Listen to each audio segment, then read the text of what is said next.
کہتے تھے کہ سونا چاندی جمع کرنا جائز ہی نہیں، زکوٰۃ دو یا نہ دو۔ تو یہاں سونے چاندی سے افضل زبان ہے جو اللہ کو یاد کرتی ہے۔ اپنی غربت کو مینج کرنے کی کوشش کرو، تھوڑا سا واپس آنا پڑے گا، انشاءاللہ غربت مینج ہو جائے گی۔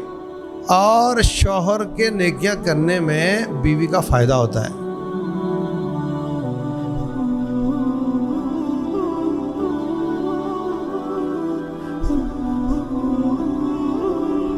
الحمدللہ رب العالمین والصلاة والسلام علی رسولہ الکریم وعلی آلہ وصحبہ اجمعین۔ اشہد ان لا الہ الا اللہ وحدہ لا شریک لہ واشہد ان محمدا عبدہ ورسولہ۔ اعوذ باللہ السمیع العلیم من الشیطان الرجیم۔ قال اللہ سبحانہ وتعالی والذین یکنزون الذهب والفضة ولا ينفقونها في سبیل اللہ فبشرہم بعذاب علیم۔ وہ لوگ جو سونا چاندی جمع کرتے ہیں اور اللہ کے راستے میں خرچ نہیں کرتے، ان کو دردناک عذاب کی بشارت دے دو۔ تو جو شخص زکوٰۃ ادا کر دیتا ہے اس کے لیے یہ بشارت نہیں ہے، اور جو جمع کرتا ہے اور اللہ کے راستے میں خرچ نہیں کرتا اس کے لیے یہ دھمکی ہے۔ اور وہ لوگ جو اپنی زکوٰۃ کا حساب ہی نہیں کرتے، کتنے لوگ ایسے ہیں وہ کہتے ہیں جی ہم سارا سال لوگ مانگنے کے لیے آتے ہیں، ہم دیتے رہتے ہیں، ہو گیا نا، بات ختم ہوئی۔ تو ایسا ایک آدمی مجھے ملا تو اس نے مجھے بتایا کہ میں نے حساب جب کیا اپنے مال کا تو مجھے سمجھ آئی کہ میں نے کسی سال بھی زکوٰۃ پوری نہیں دی۔ تو حساب کر کے اگر آپ دیتے رہے ہیں اس کا بھی حساب کر لو، اور آخر میں دیکھو اگر آپ دے چکے ہو تو الحمدللہ، اگر آپ کی باقی ہے تو آپ پوری کرو۔ تو بہر صورت جو زکوٰۃ نہیں دیتے ان کی مذمت بیان ہوئی کہ وہ لوگ جو سونا چاندی جمع کرتے ہیں اور خرچ نہیں کرتے ان کے لیے دردناک عذاب ہے۔ صحابہ کرام رضی اللہ عنہم پریشان ہو گئے، حتیٰ کہ ابو ذر غفاری رضی اللہ عنہ تو کہتے تھے کہ سونا چاندی جمع کرنا جائز ہی نہیں، زکوٰۃ دو یا نہ دو۔ تو یہ رویہ ان کا، اس پہ سختی۔ دوسرے صحابہ کرام اس بات کے مخالف ہیں، وہ کہتے ہیں کہ اگر پیسہ جمع ہی نہیں ہونا تو پھر زکوٰۃ ہی ختم ہو گئی، زکوٰۃ کون دے گا؟ جب کسی نے جمع ہی نہیں کرنا تو زکوٰۃ کون دے گا؟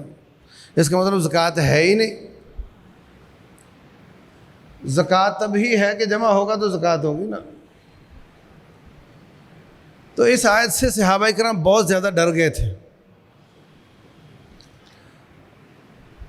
حضرت ثوبان رضی اللہ تعالیٰ عنہ کہتے ہیں کہ ہم نے نبی صلی اللہ علیہ وسلم سے پوچھا کہ جب سونا چاندی جمع کرنا ہے اس کی مذمت قرآن میں آ گئی ہے، تو پھر کوئی اور چیز ہو جس کو جمع کیا جا سکتا ہو تو اس کو ہم جمع کر لیں۔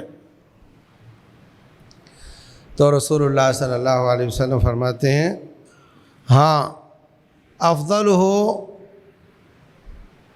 لسان ذاکر، ذکر کرنے والی زبان یہ سونا چاندی جمع کرنے سے بہتر ہے۔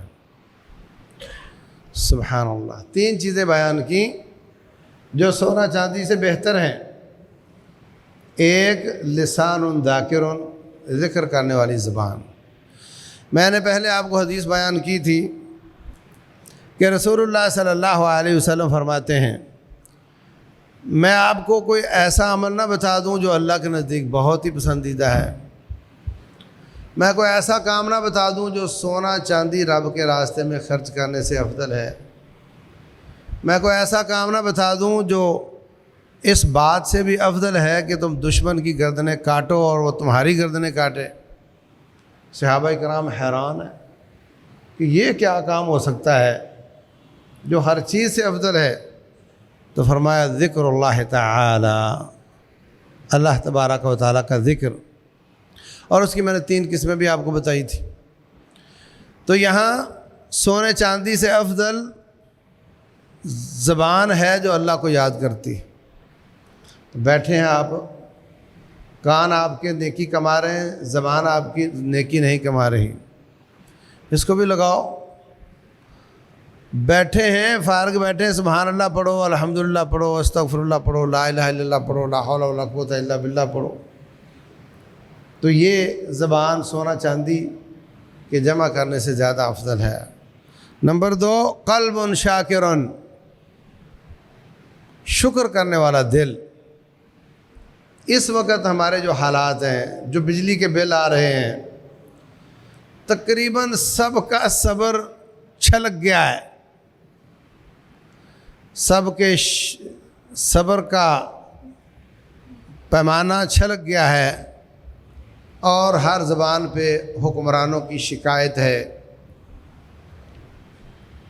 حقیقت یہ ہے کہ اس سے کچھ ہونے کا نہیں ہے.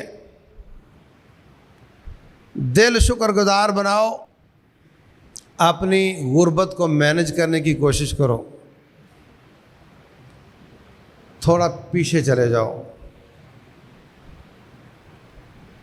استری کپڑے ضروری نہیں ہوتے، پنکھے سے تقریباً 8 گنا زیادہ بجلی استری لے جاتی ہے. مینج کرو اپنے آپ کو. سالن روزانہ پکانا ضروری نہیں. کپڑا پھٹ جائے تو پیوند لگایا جا سکتا ہے. اتنی مہنگائی اور اتنی شارٹیج کے باوجود کیا پورے معاشرے میں کوئی بندہ ہاتھ کھڑا کر کے کہہ سکتا ہے کہ میرے کپڑے کو پیوند لگا ہوا ہے؟ تھوڑا واپس آنا پڑے گا. ہم پیوند لگایا کرتے تھے، کپڑا پھٹ جائے تو سی لیا کرتے تھے. تھوڑا سا واپس آنا پڑے گا، انشاءاللہ غربت مینج ہو جائے گی. تو فرمایا قلب شاکر، سونا چاندی جمع کرنے سے بہتر وہ دل ہے جو شکر ادا کرنے والا ہے. تنگی پر بھی شکر، تکلیف پر بھی شکر، مصیبت پر بھی شکر، آسودگی پر بھی شکر. ہر حالت میں اللہ کا شکر ادا کریں. ابراہیم علیہ السلام کو بڑی تکلیفیں آئیں، لیکن ہر حالت میں اللہ کا شکر ادا کرتے ہیں.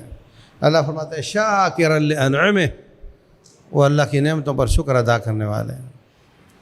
تیسری چیز جو رسول اللہ صلی اللہ علیہ وسلم نے سونا چاندی سے زیادہ افضل قرار دی ہے، وہ ہے فرمایا وَزَوْجَةٌ مُؤْمِنَةٌ تُعِينُهَا عَلَىٰ إِيمَانِهِ. یہ روایت سنن ترمذی میں 3094 نمبر پر ہے. فرمایا وہ بیوی جو بندے کے ایمان پر اس کا تعاون کرتی ہو، ایمان بڑھانے میں تعاون کرتی ہو.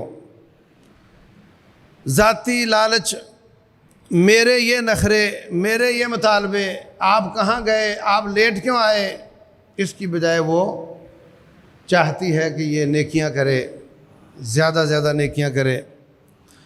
اور شوہر کے نیکیاں کرنے میں بیوی کا فائدہ ہوتا ہے. پتہ ہے آپ کو بیوی کا فائدہ یہ ہوتا ہے کہ جنت میں اگر شوہر اعلیٰ مقام پر ہوگا، بیوی نے اگر پاس مارک بھی لے لیا نا تو اس کے گھر میں ہی ہوگی، پروٹوکول اسی کا ملے گا. تو اس کا تعاون کرو، وہ اعلیٰ مقام پر جائے. اور آپ کو 100 مجبوریاں ہیں، 100 پریشانیاں ہیں، اگر آپ کو کوئی تھوڑی کسر رہ گئی تو یہ نہیں کہ اللہ تعالیٰ آپ کو نیچے رکھے گا بہت اور شوہر آپ کا بہت اونچا ہوگا. آپ اس کے کمرے میں ہی ہوگی، اسی کا پروٹوکول ہوگی. تو اس لیے ایسی بیوی جو شوہر کو ایمان بنانے میں متعاون ہو، تعاون کرنے والی ہو، وہ بھی سونا چاندی سے زیادہ افضل ہے. رسول اللہ صلی اللہ علیہ وسلم فرماتے ہیں الدنیا کلھا متاع، دنیا ساری کی ساری فائدے کی چیز ہے. وخیر متاع الدنیا المرأۃ الصالحہ، ساری کائنات میں بہترین چیز سونا چاندی پیٹرولیم یورینیم پلاٹینیم ہیرے جواہرات سے افضل چیز وہ بیوی ہے جو نیک ہے، نیکی پر تعاون کرنے والی ہے۔ اللہ تبارک و تعالی ہماری بھی اصلاح فرمائے، ہماری عورتوں کی بھی اصلاح فرمائے۔ واللہ اعلم، وصلی اللہ وسلم وبارک علی نبینا محمد۔